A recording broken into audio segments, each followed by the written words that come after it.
오늘 말씀을 같이 나누기 원합니다. 거라사 광인이라고 불리우는 사람의 이야기입니다.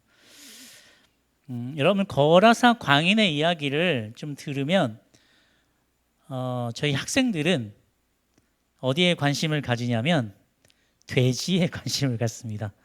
돼지. 이런 질문들을 많이 하죠. 아니 왜 예수님은 돼지를 희생을 해가지고 이 사람을 살렸나? 돼지는 인권이 없냐? 돼지는 왜 이렇게 희생당해야만 하느냐? 이렇게 물어봅니다. 그래서 돼지에 관심을 요즘 많이 갖습니다. 이렇게 그 동물권들이 요즘에는 되게 많이 이렇게 회자가 되잖아요. 그러다 보니까 그런 얘기를 많이 하곤 합니다. 그럴 때마다 지금 이때는 지금 시대가 아니야 라고 얘기를 해주고 있죠. 물론 돼지떼가 되게 중요한 존재입니다. 왜냐하면 예수님께서 이 거라사 지방으로 가시는 여정 가운데 갈릴리 바다를 건너가십니다. 우리가 5장을 읽었지만 5장 전에 4장 말미에는 제자들과 반대편에서 배를 타고 이제 건너서 동편 갈릴리 호수의 동편으로 오게 됩니다. 그러면서 풍랑을 만나게 됩니다. 배에서. 사실 이 갈릴리 호수를 가보셨는지 모르겠지만 저는 안 가봤지만 별로 크지 않은 호수입니다. 사실 되게 큰 호수지만 바다는 아니에요. 그런데 여기 지방 사람들은 다 바다라고 불러요. 그만큼 굉장히 넓게 보였으니까요. 그리고 이 갈릴리 지방에는 바람도 많이 불었다고 합니다. 왜냐하면 갈릴리 호수는 해발 200m, 마이너스 200m예요. 그러니까 해수면보다 200m가 아래에 있죠. 근데 이 갈릴리 바다의 물 근원은 헐몬산에서부터 내려옵니다. 이 헐몬산의 높이는 2800m입니다. 그러니까 헐몬산에서부터 내려오는 물이 갈릴리 바다로 모이는데 갈릴리 바다까지 3000m 정도 내려와야 갈릴리 바다에 도달하게 되는데 짧은 거리 안에 굉장히 큰 높은 산이 있으니까 산에서 불어오는 바람이 많이 분다고 합니다. 그래서 이 갈릴리 바다에는 가끔씩 광풍이 불어요. 이날 밤에도 예수님이 제자들과 함께 건너오는 그날 밤에도 광풍이 불었습니다. 그런데 예수님께서 그 바람과 파도를 잠잠하게 하셨어요. 그러면서 제자들이 그렇게 고백을 합니다. 아니, 바람과 바다도 순종하는 저 사람은 도대체 누구냐? 예, 바로 이 거라사 지방에 오시기 전에 있었던 내용입니다. 아직 이 제자들이 예수님에 대해서 제대로 모르고 있죠. 하나님의 아들, 구원자, 메시아, 요건 아닌 것 같아요. 아직은. 제자들이 보기에 뭔가 좋은 말씀을 하고 하나님의 말씀을 정말 선포하고 하나님의 나라를 선포하고 또 병자도 고치고 능력이 좀 남다른 것 같고, 그런데 배를 타서 보니까 바람과 바다도 한마디로 잠잠케 하는 걸 보니까 보통 사람은 아니야 라는 정도로 생각을 하고 있습니다. 제가 이 말씀을 묵상하면 할수록 정말 이렇게 예수님의 행적에 대해서 다시 한번 좀 놀라움을 발견하는데, 이 거라사 지방은 사실 이방인들이 사는 지방입니다. 유대인들이 사는 지방이 아니에요. 갈릴리 호수를 이렇게 반을 딱 나눠서 서쪽은 유대인들이 살고요, 동쪽은 이방인들이 사는 지역이에요. 왜 어떻게 이방인들이 사는 걸 아냐라고 봤을 때는 바로 돼지가 키워듭니다. 돼지. 이 유대인들은 돼지를 부정한 짐승으로 여깁니다. 그래서 돼지고기도 먹지 않고 기르지도 않고 가까이 하지도 않습니다. 왜냐하면 율법에 분명하게 나와 있거든요. 근데 이 거라사 지방에 돼지를 키우는 사람들이 있었다는 것은 이방인들이 사는 지역입니다. 그리고 이 지역 이름을 데가볼리 지역이라고 부릅니다. 데가볼리라는 말은 10개의 성읍이라는 뜻입니다. 데카폴리스. 그 지방 중에 도시 중에 하나가 거라사인 거죠. 여러분들 우선은 한 가지를 짚고 넘어가겠습니다. 오늘 1절에 보면은 바다 건너편 거라사인의 지방에 이르러 이렇게 말씀을 하고 계신데, 오늘 본문에 읽진 않았지만 21절에 보시면 예수께서 배를 타시고 다시 맞은편으로 건너가시니 이렇게 말씀하고 있습니다. 거라사인의 지방에 가서 예수님께서 하신 일이 있습니다. 그리고 다시 돌아오셨습니다. 배를 타고 갔다가 배를 타고 다시 돌아와요. 그러니까 한 가지 일만 하고 돌아오신 거죠. 거라사인만 만나고 돌아오신 겁니다. 사실 유대인들은 당시만 해도 이방인들하고 상종하는 것은 상상할 수가 없는 그런 일입니다. 왜냐하면 이방인들은 이 부정스러운 이방인들과 같이 대화하는 것조차 하지 않았습니다. 우리 다른 성경에서 찾아보듯이 가나안 사람들이 살고 있던 사마리아 땅도 이렇게 돌아갈 정도고, 요단 동편의 데가볼리 지역도 당연히 가지 않는 지역이고, 대지는 상종하지도 않고, 만약에 유대인이 그 지방을 갔다라고 하면은 이런 행동을 합니다. 자기 옷과 신발에서 먼지를 털어버립니다. 어떤 부정한 것이 나에게 옮겨왔을지 모르니까. 그럴 정도로 상종하지 않는 사람들이 유대인들이었습니다. 이방인과. 그런데 예수님은 제자들을 데리고 이방인 땅으로 오늘 가고 계신 겁니다. 아직 사실 공생애 이렇게 3년을 생각하면은 이 사건은 초기의 일입니다. 아직 제자들이 예수님에 대해서도 제대로 알지 못하고 있고, 그런데 이방 땅에 처음 건너간 사건입니다. 조금 줄거리를 설명해 드리면, 거라사인 지방에 딱 갔는데 미친 사람이 등장을 했습니다. 어디에 있었냐면 무덤 사이에. 이 무덤도 유대인들은 가지 않는 지역입니다. 그런데 이 무덤 사이에 나와서 예수님을 만났습니다. 쇠사슬로도 맬 수 없어서 막 사람들이 통제불능이니까 마을에서는 이렇게 멀리에서 아무도 가지 않는 무덤가에 두는 그런 사람이었습니다. 그런데 이 사람이 멀리서 예수를 보고 달려와 절을 하면서 큰 소리로 부르짖으며 말했습니다. 지극히 높으신 하나님의 아들 예수여. 아직 제자들도 모르고 다른 누구도 모르는데 이 귀신은 알고 있습니다. 예수님이 누구신지. 그리고 자기를 괴롭게 하지 말라달라고, 그리고 내쫓지 말아달라고 했지만 예수님은 당연히 이 거라사 광인 이 한 사람을 위해서 귀신을 내어 쫓으셨습니다. 그리고 그 곁에 있던 돼지에게 이렇게 들어가게 해서 돼지가 몰살당했죠. 근데 이 귀신의 이름이 군대였습니다. 그러니까 엄청나게 큰 많은 숫자의 귀신이었습니다.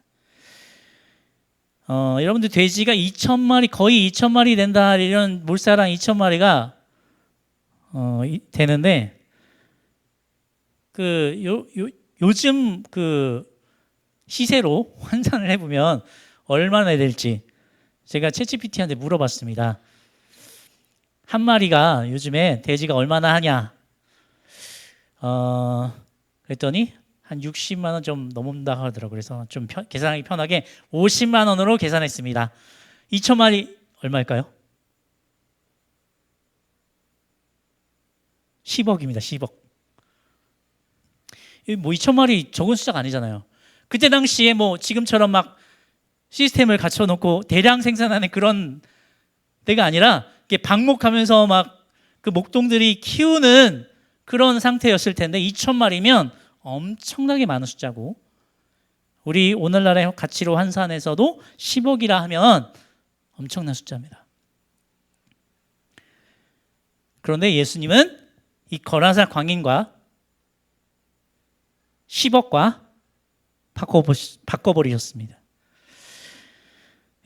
예수님은 이 거라사 한 사람만 고치고 다시 돌아오셨어요.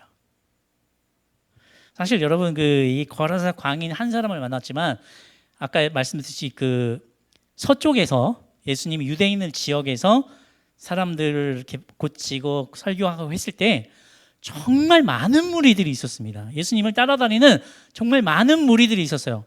근데 그 무리는 우리가 사실 그냥 되게 적은 숫자가 아니라 몇천 명 단위, 거의 몇백 명 단위의 사람들이었습니다. 왜냐하면 우리가 요 5장 뒤에 쭉 보면은 바로 몇 장 넘어가서 오병이어 사건이 나와요.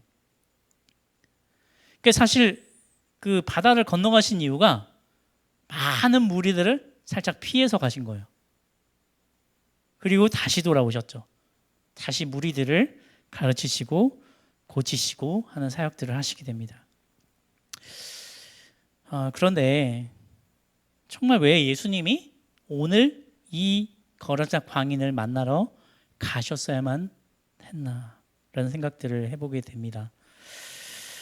이방인이었고 사실 전하지 않았어도 되는 유대인들 입장에서는 그런 사람이었지만 예수님은 이 거라사 광인을 만나고 고치고 구원해 주셨습니다. 예수님이 바다 건너서 오신 목적은 이 한 사람 때문이었습니다. 한 사람 때문이었습니다. 오늘 본문에 여러 사람들이 나옵니다. 그 사람들을 보면서 우리가 몇 가지를 정말 예수님으로부터, 예수님의 말씀으로부터 배우길 원하는데 첫 번째 사람이 바로 이 거라사 광인입니다.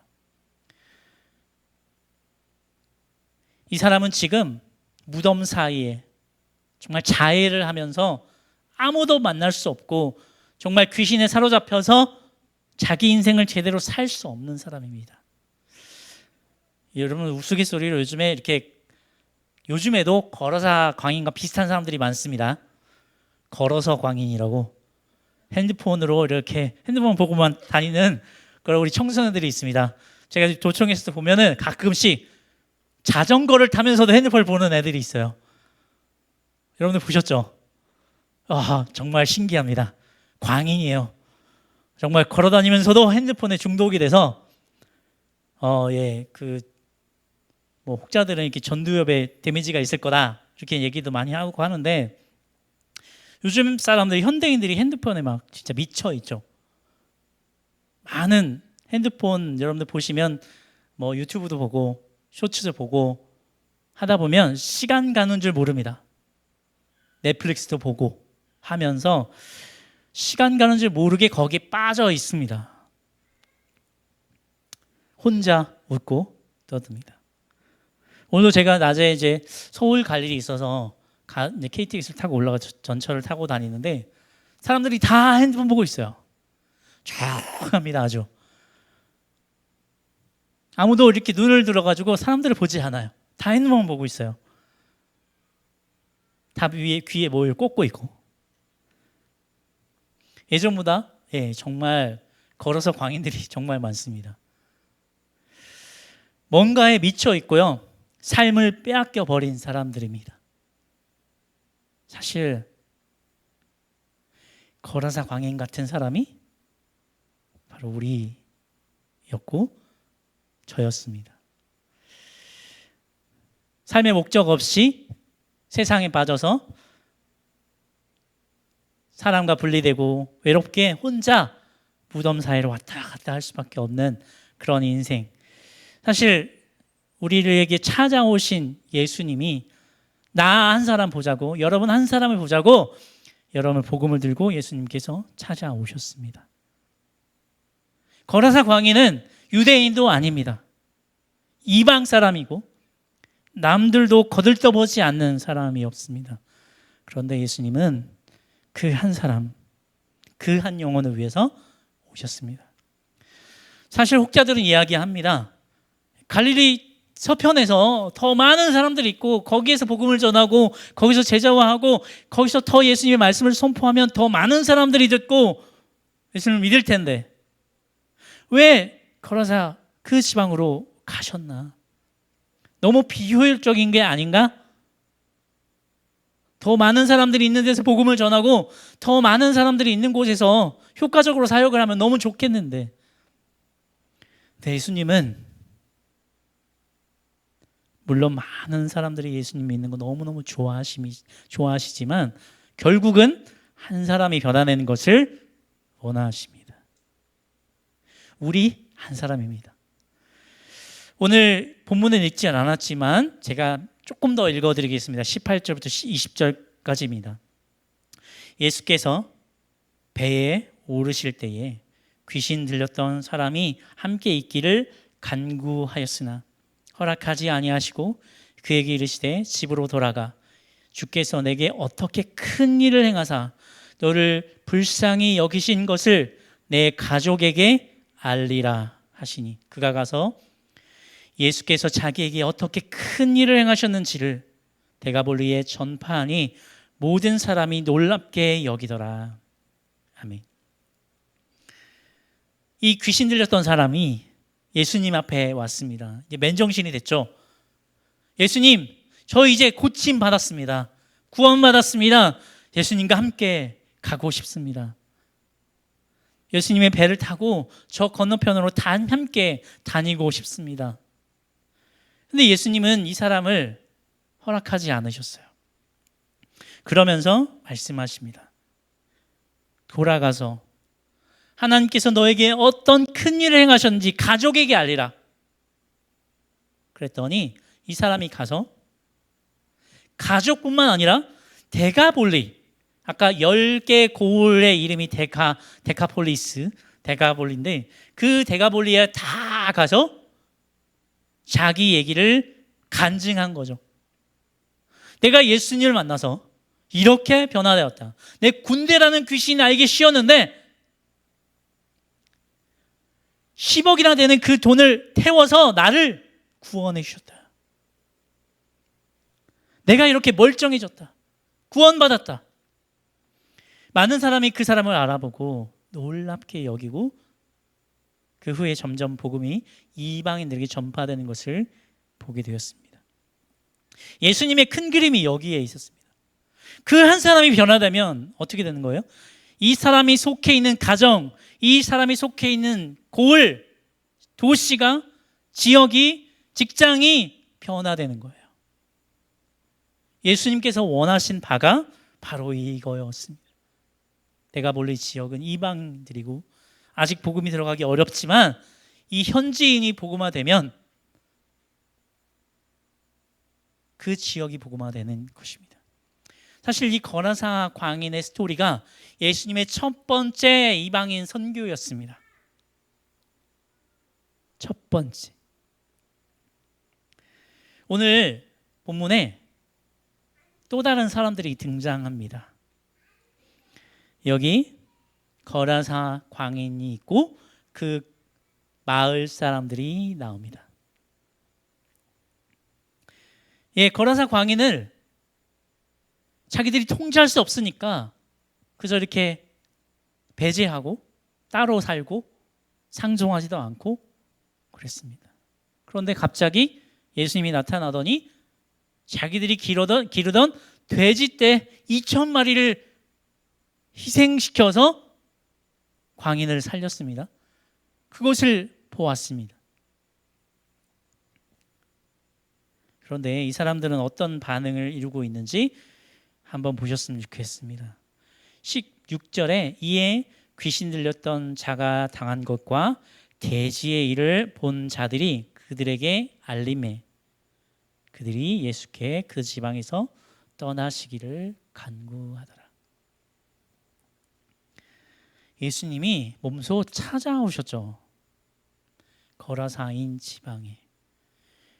이 사람들이 정말 예수님이 누구신지를 알았다면 이렇게 하지 않았을 거고요. 또 거라사 광인이 구원받은 사실에 더 집중했다면 당연히 예수님께 관심을 가질 건데 이 사람들은 어디에 관심을 가져요? 둘 다 얘기를 들었어요. 귀신 들렸던 자가 정상적으로 구원받았던 것, 또 돼지의 일을 보고받았습니다.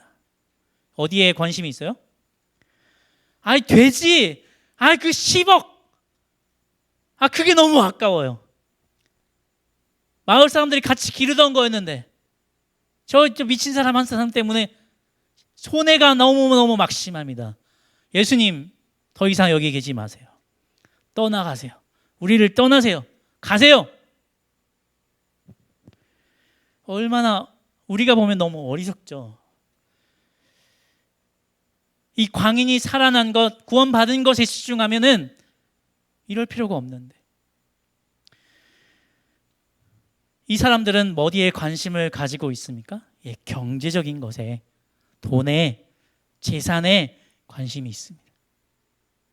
지금 재산 손해가 나는 게 너무 크게 보이고 이것이 전부처럼 보여서 광인이 살아난 건 아무런 돋보이는 존재가 아닙니다. 그래서 예수님을 떠나가시게 했습니다. 너무 안타깝죠. 너무 안타깝습니다. 많은 사람들이 이렇게 반응하고 있습니다. 세상에는 여전히 세상에 가치 있는 것들이 보입니다. 돈과 쾌락과 권력과 많은 것들이 눈앞에 있기 때문에, 또 우리가 그렇게 교육을 받아왔기 때문에 그것이 더 중요하고, 예수님이 뒷전이 되고 예수님은 우선순위가 되지 않고 나를 구원해 주신 그 사실이 더 중요하지 않고 지금 당장 내 앞에 있는 삶의 문제들, 경제적인 문제들, 이런 것들이 나에게 더 큰 문제로 다가오곤 합니다. 우리도 마찬가지죠. 사실 저에게도 그런 시험이 옵니다. 사역자라고 목회자라고 또 목사라고 하지만 여전히 돈 문제로 갈등하고 힘들어하고 어려워할 때가 당연히 있습니다. 그럴 때마다 갈등합니다. 우리 성도님들도 아마 그러실 거라고, 안 그러시죠? 저만 그런 것 같습니다. 네, 그래서 이 사람들이 볼 때 너무나 좋은 기회를 놓쳐버린 거예요. 예수님이 찾아오셨는데 친히. 그러나 예수님은 지금 여기를 떠나시지만 다시 가십니다.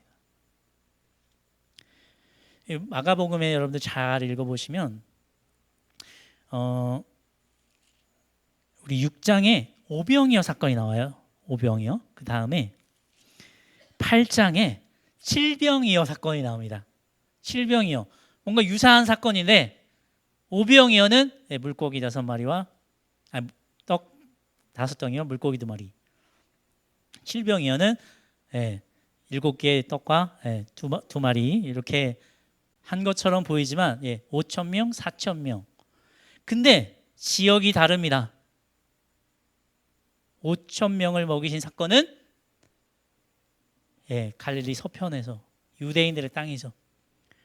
그리고 이 칠병이어의 사건은 바로 오늘 데가볼리 지역에서 다시 예수님께서 구원의 모습을 베풀어 주십니다.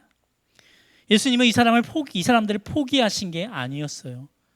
예수님은 계속해서 이방인 선교, 열방, 모든 민족 처음부터 생각을 하고 계셨습니다. 바로 이 사람들에게 정말 예수님이 찾아오셨는데 이 배척한 것처럼 사실 우리도 그러한 모습이 있을 때가 있음을 고백합니다. 다시 한번 여러분, 우리가 주님을 따라간다, 주님을 제자가 된다, 믿는 사람이 된다, 성도가 된다 하지만 세상의 것들이 우리에게 유혹으로 많이 다가올 때가 있습니다. 돈이, 쾌락이, 권력이, 많은 조건들이. 오늘 세 번째 사람들이 있습니다. 오늘 본문 속에 잘 나오진 않는 사람들인데 누가 있었냐면 제자들이 있었습니다. 예수님과 함께 배를 타고 왔어요. 이 사람들은, 제자들. 예수님은 이 제자들에게 가르쳐 주고 싶으신 것이 있었습니다. 처음부터. 이 제자들은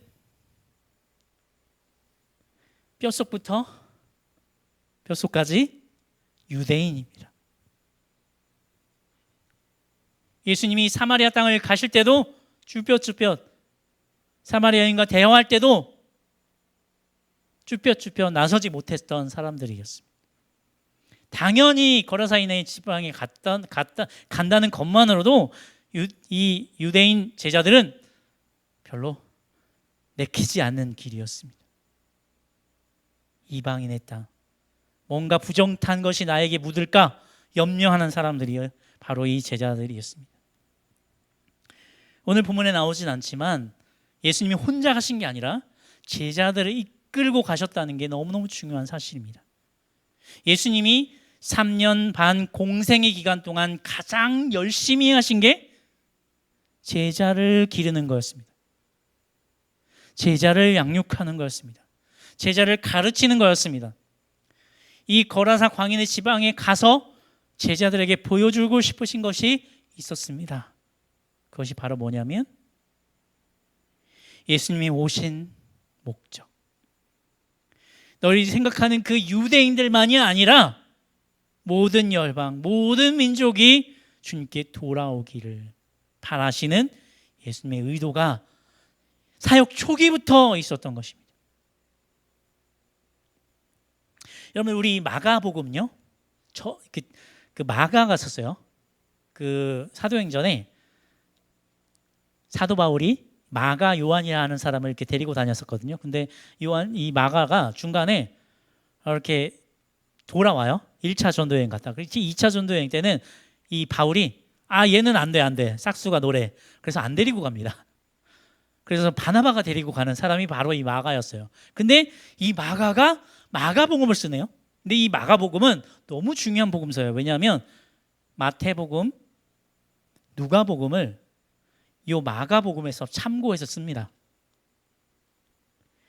이 마가복음은요, 대상이 있어요. 대상. 그러니까 수신자들이 있어요.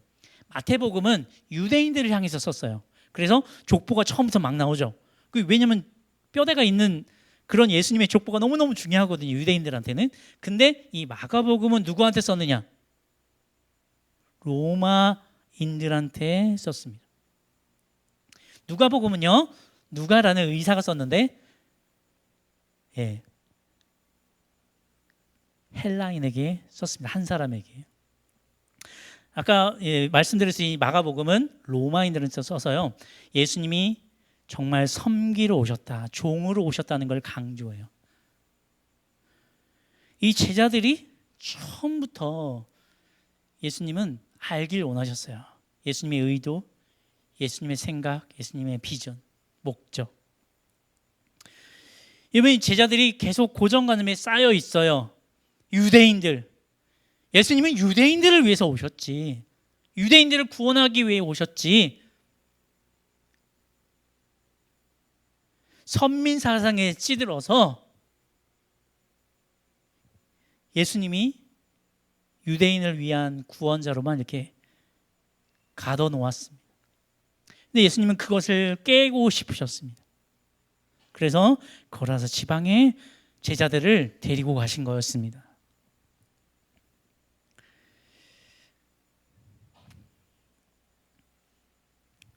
여러분들 직장에서 또 사회에서 믿지 않는 분들하고 이렇게 교제를 하다 보면 여러분들 우리가 가치관이 너무 달라가지고 소통이 잘 안 될 때가 있습니다. 저도 이렇게 남자다 보니까 어렸을 때부터 이렇게 자라다 보면은 남자들의 세계가 있어요. 중고등학교 때부터 약간 힘겨루게 하고 그러잖아요. 남자들은 이렇게 영역 싸움하고 그러면서 이 성장을 하면 군대를 갔다 오고 그러면 뭔가 이게 남성다움에 대해서 자꾸 이렇게 과시를 하고 그런 존재들이 남자들입니다. 그래서 남자들의 힘 뭐 이러면서 그런 것들을 강조하는 게 이렇게 스쿼트의 세상이에요. 그래서 남자들끼리 이렇게 그냥 하다 보면은 이렇게 세상 사람들하고 얘기하다 보면은 이렇게 좀 좋지 않은 말을 쉽게 듣습니다. 왜냐하면 그런 게 좋은 거라고 생각하고 그게 정당하다고 생각하고 좋은 거라고 생각하고 하는 거죠. 사실 그러다 보면은 우리가 사람에 대해서 자꾸 판단을 하게 됩니다. 예수님은 모든 사람을 위해 오셨는데 내가 스스로 판단해서 저 사람은 아니야. 저 사람은 예수님 믿으면 안 돼. 저 사람은 전도를 할 수가 없어. 저 사람은 예수님 필요 없는 사람이야. 저도 이제 캠퍼스에서 전도할 때 가끔씩 그런 경우가 있습니다. 요즘에는 사실 전도하기도 힘들긴 하지만 거의 앉아있는 사람들은 거의 타겟이 되는데 가서 이제 하면 어떨 때는 그 겉모습만 딱 보고 판단을 하게 됩니다. 그 요즘에 나와 있는 애들이 다 대부분 누구냐면 이렇게 담배 피는 애들이 나와 있어요. 담배 안 피는 애들은 잘 다 들어가 있어요. 왜냐면 밖에서 펴야 되니까 다 나와 있어요. 그러면 쟤네들한테 복음을 전해야 되나, 만나야 되나 그런 생각을 저 스스로 해보게 됩니다. 그래서 처음부터 사람을 가리기 시작합니다. 쟤는 들을 것 같으니까 가서 보고, 쟤는 아닌 것 같으니까 가지 않고. 그래서 제가 예전에 몇 년 전에 이제 이런 경험이 있었습니다. 캠퍼스에서 이제 전하는데 진짜 담배 피는 친구였어요. 그래서 그리고 이제 뭐 예수님에 대해서 얘기하니까 벌써 반감이 팍 올라와서 전하지 마세요. 저리 가세요. 나 안 들어요. 그렇게 하더라고요. 그래서 괜찮아, 좀 시간 좀 내봐 그랬더니, 근데 캠퍼스가 작아요. 그래서 맨날 만나는 거예요. 맨날 지나쳐요. 그래서 어느 날 이제 캠퍼스에서 이제 우체국에 이렇게 갔는데 옆에 있더라고요. 그래서 안녕, 어제 봤지? 그랬더니 쭈뼛쭈뼛 인사를 하는 거예요, 저한테. 안녕하세요. 네, 그래가지고 그 친구를 다시 만날 수가 있었어요. 근데 계속 만나니까, 근데 피하지 않더라고요. 이제 점점 만나게 되니까. 저도 그 친구가 처음 봤을 때는 제가 들을까? 사실 그 친구가 예수님의 복음을 들었지만 영접하진 않았습니다. 근데 들었다는 것만으로도 저한테는 큰 은혜가 됐고 감사가 됐습니다. 예수님은 그런 빅픽처를 가지고 계십니다. 근데 내가 가진 스몰 픽처 때문에 예수님의 그 목적이 가려지진 않는지 생각해 보게 됩니다. 예수님이 이 제자들에게 가르쳐 주시고 싶은 것이 분명히 있었습니다. 우리에게도 마찬가지입니다. 우리에게도 그 눈을 뜨여서 내가 가진 고정관념, 내가 가진 그 프레임을 넘어서서 일하시기를 원하십니다. 여러분들 직장에 아니면 이웃에 아직도 조금은 다가가기 어렵고 힘든 사람들이 있을지 모르겠습니다. 우리 예수님은 모든 만민, 모든 영혼들을 위해서 오셨고 이 거라사 광인 같은 사람을 고치기 위해서 오셨습니다. 제자들이 이것을 보고 한꺼풀 벗고 실병이어를 보고 한꺼풀 벗고 결국은 이 베드로가 고넬료 사건을 통해서 완전히 벗어서 이방인 선교에 올인하게 됩니다. 오래 걸렸어요. 우리도 마찬가지입니다. 하나하나 벗어서 예수님이 진짜로 원하시는 것, 예수님이 정말 원하시는 복음, 이 복음은 어떻게 전파되어져야 하는가. 오늘 이 거라사 광인, 또 거라사 지방의 사람들, 또 제자들의 모습을 보면서 하나하나 다 우리들의 모습, 또 저의 모습이었습니다. 깨지기 원하는 예수님의 마음이 보입니다. 오늘 이 자리에 오신 여러 성도님들 마음 가운데 이 거라사 광인의 말씀을 통해서 내가 가진 연약함들, 또 그 고정관념들이 깨져서 정말 모든 민족, 만민들에게, 거라사 광인 같은 사람들에게, 데가볼리 사람들에게 전해질 복음을 기대하는 우리 모든 성도님들 되시기를 소망합니다. 자, 우리 같이 결단의 찬양 하시고 기도하는 시간 가지도록 할 텐데요. 우리 주의 자녀로 산다는 것은, 여러분 조금 어려운 찬양일 수도 있는데 천천히 따라와 주셨으면 좋겠습니다.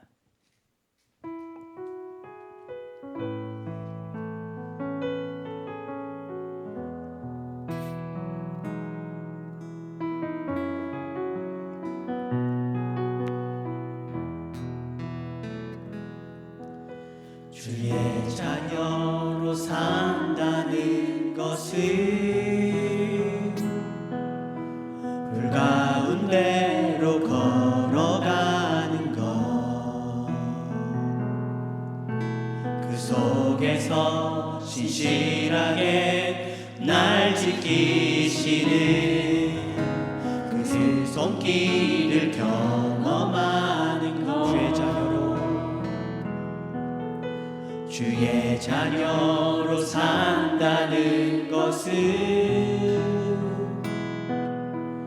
바다 위로 걸어가는 것, 내 온몸을 겹쳐오는 폭풍 속에서 잠잠히 주 바라보는 것, 때론 불 가운데 휩싸일 때도, 폭풍 가운데 무너질 때도 주님 내 곁에 함께 하시네. 가장 가까이에 함께 하시네. 주의 자녀로 산다는 것은,